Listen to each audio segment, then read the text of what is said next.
From Interior Alaska's most trusted news source, this is the Fairbanks Evening News.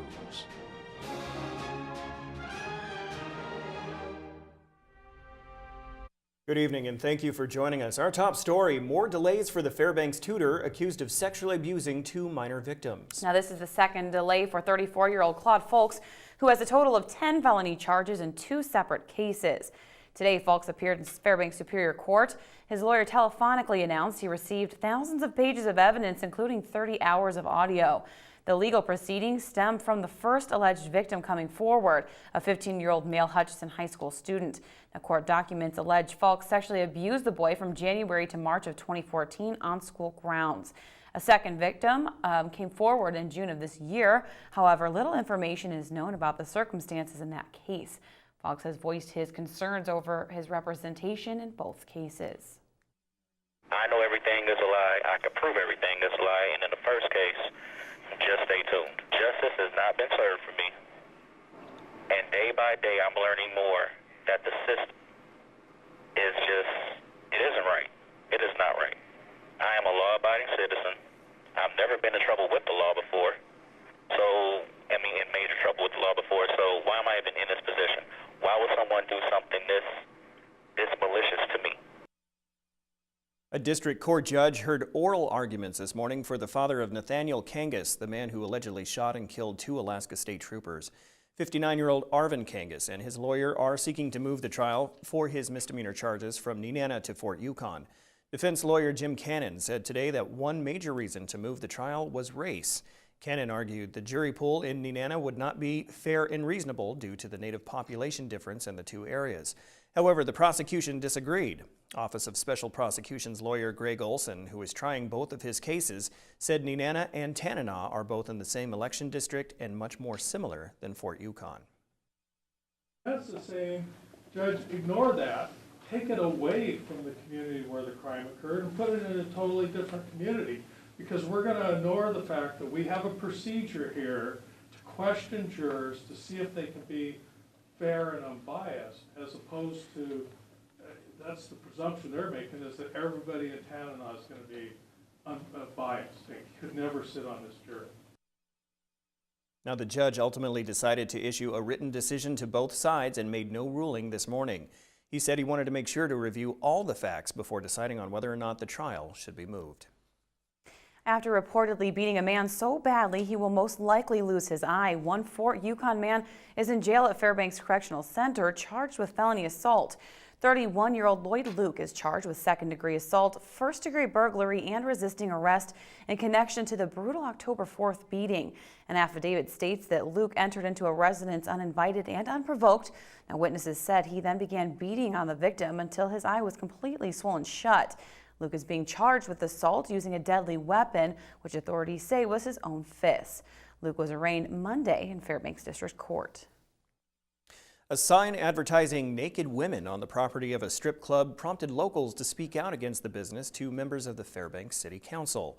The business is called Club Sinrock. It opened up just a few weeks ago on Rewak Drive between Safeway and Washington Plaza. It's advertised as a non-alcoholic strip club for adults 18 and up. During an open comment period in the most recent Fairbanks City Council meeting, Representative Scott Kawasaki and a resident living near the business let the council know their concerns about the club. They say the recent advertising of women and the location near homes could have a negative effect on the neighborhood. The council found that nothing could be done about the business because it's operating in accordance with local laws. And it was actually inspected, but as far as stopping this business, that's a planning and zoning function that, to my understanding, the borough would have to be able to do something. Honestly, I don't know what can happen at this point in time. What I'm asking for is for the City Council, the Planning Commission, to relook at the permits that were required to have this facility, to allow this facility to be opened in this area. Okay, when we come back, monitoring Ebola in Alaska, what you need to know about the risk. And Lisa Gambardella joins us for another edition of Fairbanks Flavor. You don't want to miss that. Stay with us. Welcome back to the Fairbanks Evening News. The State Department of Health has taken steps to make sure the Ebola virus doesn't spread to Alaska. The state is at lower risk for the disease arriving here because fewer Alaskans travel to the countries where it has occurred.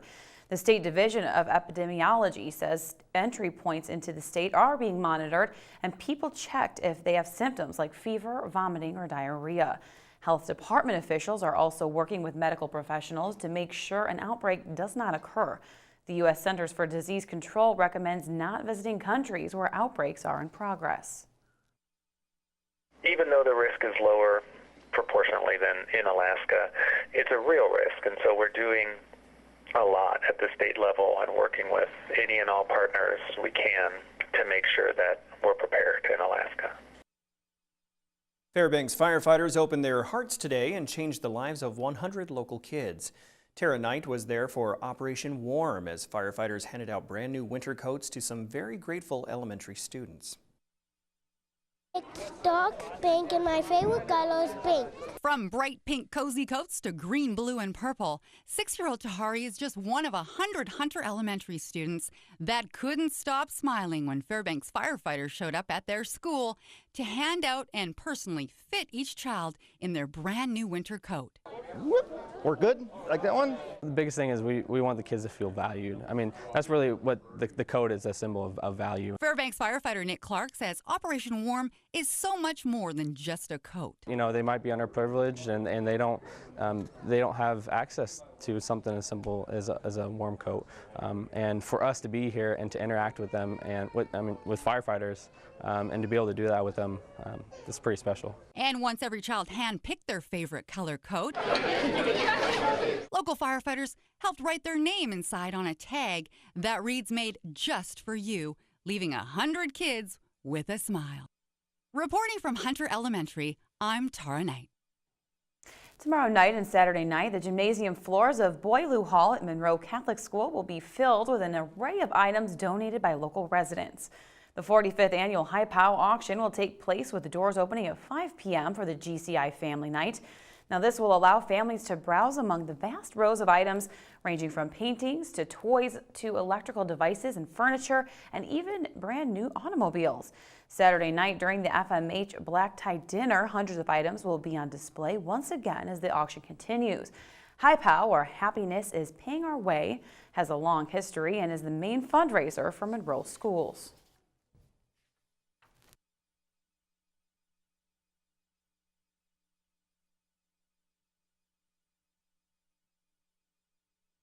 We're so excited about High Pow. This is when all of the community comes together and supports our 430 students. So at Catholic Schools at Fairbanks, we cover from pre-K through 12th grade.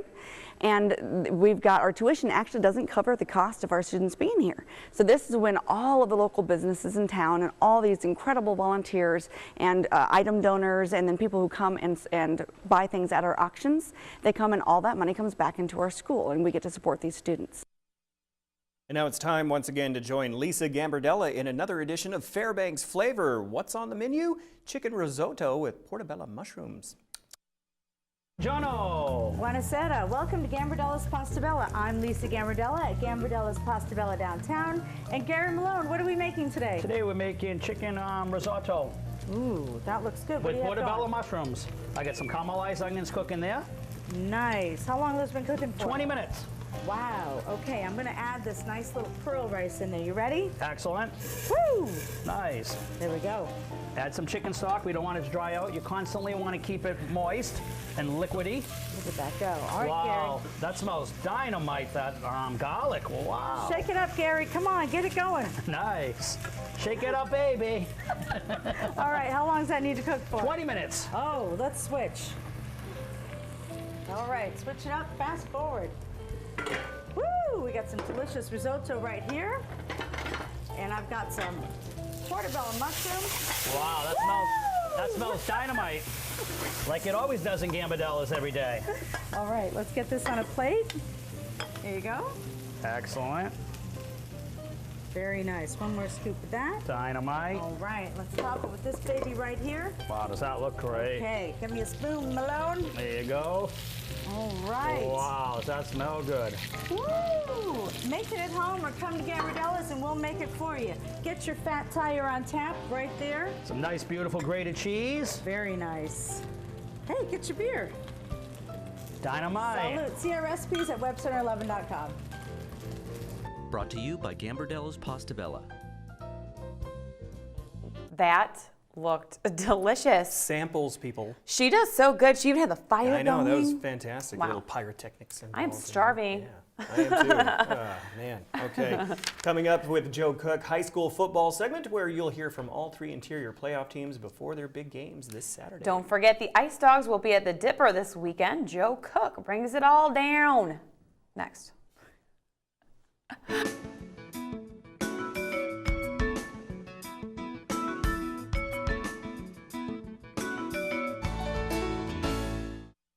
Hello, interior sports fans. Joe Cook here with your Thursday sports. The Fairbanks Ice Dogs are back in the Big Dipper this weekend, hosting another Central Division opponent. The Minot Montoros are 4-2-1 and third in the Central Division, led by Christian Mose, 10 points, and goalie Addy Tolovinians, he is 6th in the NA with 1.6 goals allowed. Fairbanks, though, they counter with Jacob Hetz and Chandler Maudry, who have combined for 23 points so far this season. Goalie Patrick Munson is coming off a Star of the Week performance with a 47-save weekend and 2 wins against the Bismarck Bobcats. It'll be interesting how special teams will play out. The Montoros have the 2nd best penalty kill, but the Ice Dogs have scored the 2nd most power play goals with 10. Fairbanks wants to get on the roll after stopping their 4-game skid by executing on special teams. We've been working on special teams a little bit here and there. I think we're pretty confident going in, to be honest with you. Our penalty kill has a little bit of work to do, but I think we can do it with some hard work and some perseverance out there. 2 weekends at the Dipper, that's a great place to get back on track. And, you know, we don't lose in this uniform. You know, this logo means a lot to a lot of people, and, you know, nothing we want to do more than just win. And, you know, to get back here and win a couple more games would be just huge for us, and get rolling and keep winning games and, you know, start streaking. Now, high school football. Saturday is the start of a new season for 3 local high school football teams. Let's see how Lathrop, North Pole, and Allison are getting ready for the postseason. In the large schools division, the Lathrop Malamutes finished the regular season with an 8-1 record. They won the Rail Belt for the first time in about a decade. Junior quarterback Glenn Maiden Jr. is the conference's Offensive Player of the Year and the state's leading passer. Senior linebacker Marcus Brown is Defensive Player of the Year, and assistant coach Rich Tuck was named Assistant Coach of the Year. Next up for the Mutes is the state title. The first step is this Saturday at 6 p.m. when they host the Chugiak Mustangs, the 5th seed from the Cook Inlet Conference, in the quarterfinals. We talked about it before the season, and we worked hard at it all this year, and this is where we finally are. We finally got our position where we want to be. It mainly stopped the run because I heard their fullback's really big, so we got to mainly stay low, stop the middle, pack it in, and watch the sweeps. This year's stuff, I think the guys are a lot focused. They want it. They want to go to that state championship enough, and this is just one of the hurdles, so we got to get over. The North Pole Patriots will rep the interior in the medium school semifinals. The Pats come in with a 5-3 record in the Southeastern Conference crown. They will face the Kenai Cardinals on Saturday at 4 p.m. at Diamond High School. The winner gets either Soldotna or Juneau. North Pole's putting up 33 points per game, but linebacker Nick Rice thinks the defense is coming together at the right time. Calling out, more talking on the field, you know, getting real good communication, getting all that stuff that we really need to get together to, you know, defeat the opponents we need. When we're on the top of our game, there's like so many players on the field that you can't really like just cover one person. You can take me away, but you still have my receivers like Garrett Woolman or Shane. You can take them away, but you still have me and Laffy and Simi. This is kind of hard to play us. I really wouldn't know what to do against us. And last but not least, the undefeated Allison Ravens. Allison went a perfect 7-0 this season and can't afford to miss a step now. Standout senior running back Anthony Griffith is the leading rusher in the state regardless of level and will get his share of carries for sure. But he's not the only weapon. Caleb Dunlap has gone over 100 yards a few times this season, and the Ravens defense has a couple of interceptions for touchdowns as well. The Ravens beat the Barrow Whalers 61-14 in the regular season finale. It will be a rematch at 1 o'clock on Buck Nystrom Field this Saturday in the small school semifinal. The winner will face Nikiski or Seward. Coaches is just telling us this week not to overlook them and not to expect anything less than, you know, a great effort from them. I feel this year we're a little bit more focused and dialed in on what we're doing. And yeah, we also have new players, and we're working on pushing people into those positions that they're new to. It means a lot to me. I would love to keep going undefeated, and more than anything. It's a lot different in the playoffs because you lose one and you're done. So it's not quite the main goal that we're trying to hit, which is a state championship. So it's a great accomplishment, but then we really have to put that to the side and focus on the main goal. And as mentioned in that piece, Glenn Maiden Jr. and Marcus Brown were Rail Belt Offensive and Defensive Players of the Year for Lathrop. Now here are the other local first-team All-Rail Belt players. West Valley's sophomore quarterback Zach Lester, running back Joshua Cummings, and seniors Prince Cooks at wide receiver and Zachary Wall on the offensive line. And on defense, West Valley senior linebacker Deacon DeMario, Lathrop senior defensive back Ryan Perdue, and senior Nathan Barnett was first-team offense and defense for the Malamutes at defensive back and wide receiver. Lathrop's Richard Tucker was named assistant coach of the year, and Luke Balash, he won that award last year for Lathrop as well. For the full list, visit the sports page on webcenter11.com. And I'll be in Anchorage this weekend covering our interior teams they will be competing in everything from high school all the way up to college sports. I'll have reports from Anchortown tomorrow and Saturday. But Mike Schultz is next with weather, and we'll catch you next time. Hey everyone, welcome back into the Fairbanks Evening News. Mike Schultz with you once again talking about the weather. A beautiful day across the interior today, and we're looking at more clouds on the horizon, maybe a few showers of snow and rain. That's about it, but the weekend doesn't look all that bad. Let's take a look at our photograph tonight. This one's sent in by an Anchorage Anchorage person, I should say, Philip Pletnikoff, and was able to capture over the Potter Marsh area, if you've ever been down there on the Seward Highway there, the beautiful auroras there. And if you can see there's the Little Dipper. And again, as always, we look for those photographs, and your photograph is welcome by sending it to photos@ktbf11.com. What a gorgeous photograph that is. Beautiful colors. All right, looking at the numbers right now, 33 degrees after a high of 34, the low last night 25. Record high 67 in 1911. Record low 1 below in 1928. Sunrise exactly at 8:30 this morning, and the sun sets this evening at 6:47, 10 hours and 24 minutes, a loss of 6 minutes from yesterday. Here's our next push of moisture coming up from the south. As you can see, we're looking at a little more opportunity for some rain to make it past the Alaska range, but not really a whole lot of rain or snow we're talking about here. And the overall outlook for the rest of Alaska looks like this. As you can see, some rain falling around Juneau and Ketchikan, 56 degrees at Ketchikan.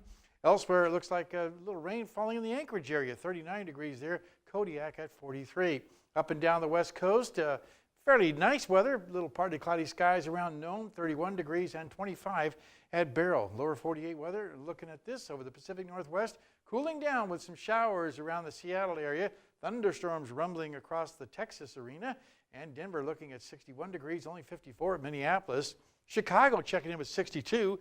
Down across the Gulf Coast, 89 degrees in New Orleans, Miami 89 also, and New York at 69 degrees. And the satellite and radar, as you can see, a little bit of energy moving across the Central Plains in association with an area of low pressure, helping to bring the fairly decent rains here. This could wash out tomorrow's baseball game in St. Louis. The other one looks pretty safe right now for Baltimore and the Kansas City Royals. And the overall weekend outlook, once again, cool air moving across the Great Lakes, warmer and humid across the Deep South. Also some showers over the Pacific Northwest, and the rest of the country, bone dry. Okay, here's our forecast for tomorrow for Alaska. Scattered snow for Barrow, partly cloudy skies for Nome, and decreasing clouds for the Fort Yukon area. Here in the interior, we'll be looking at, for the most part, scattered snow showers ending at Fairbanks, Healy, and Delta Junction. Over southeast Alaska, widespread rainfall from Juneau right on down to Ketchikan, while out to the southwest, it looks like, for the most part, showers at Bethel, some rain in Cold Bay, and areas of rain for the Kodiak region.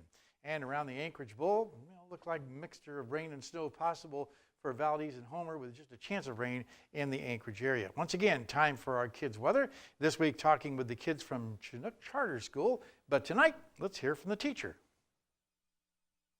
I'm Michelle Halbrooks from Chinook Charter School, and this is my 4th, 5th, and 6th grade classroom. And we have an interesting weather fact to share with you.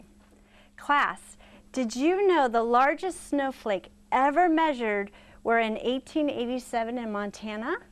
They were the size of small pizzas.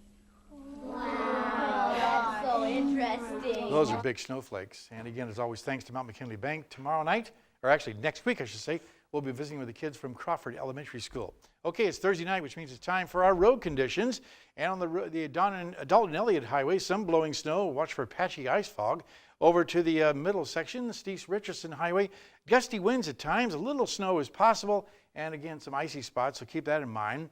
And if you head on down the Parks Highway, icy roads, some winds. The freezing rain is also a possibility in the midday hours, and then after that, many cloudy skies. Okay, here's your forecast. For the remainder of the night, you're looking at 18 degrees, the overnight low. Clear early, then increasing clouds, and tomorrow's forecast, scattered morning snow showers, diminishing, 37 for the high. The 5-day outlook, looking at temperatures, very comfortable for the weekend. Mid 5-day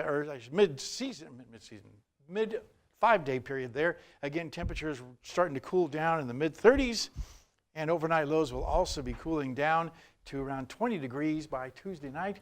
And each night, we're looking for a possibility of a little snow shower activity each day, I should say. Not bad. It's not bad. No. Yeah, very good for this time of year. That's for sure. Pretty nice warm temperatures, actually. Okay, thank you, Mike. That will wrap up this edition of the Fairbanks Evening News. We are glad you could join us. And tonight on NBC Nightly News, where in the world is North Korea's Kim Jong-un? That's next with Brian Williams. Join us here 6 days a week at 6 and 11, or online anytime at webcenter11.com. Take us out, Daryl. All right, from all of us here at the News Center, have a great night.